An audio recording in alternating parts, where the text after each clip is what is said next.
ladies and gentlemen, to join you today as we mark 60 years of tireless advocacy, solidarity, and progress in protecting the rights and welfare of Kenyan workers.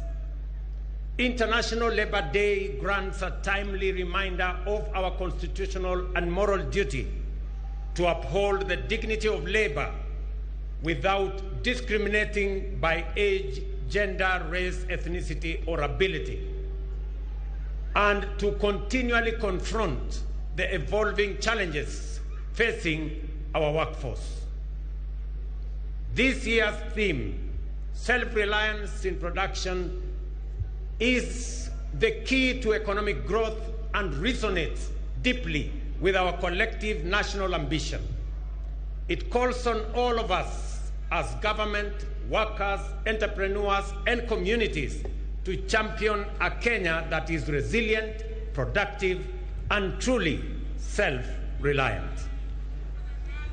It is in this spirit that this week the Cabinet approved the 2025 Finance Bill, a key instrument in our ongoing national economic transformation quest.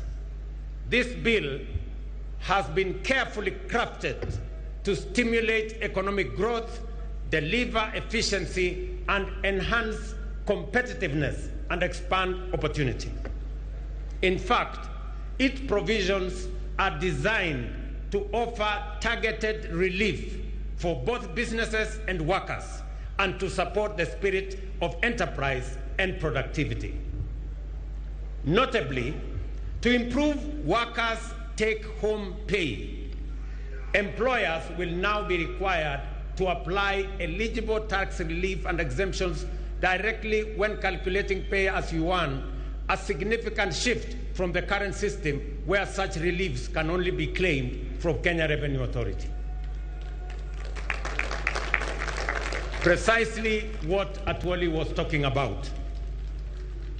I think he read my speech, and that is why he was raising those issues. This will increase efficiency and immediately benefit employees.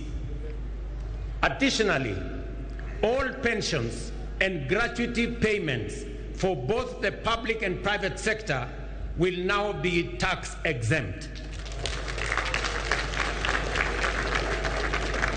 This reform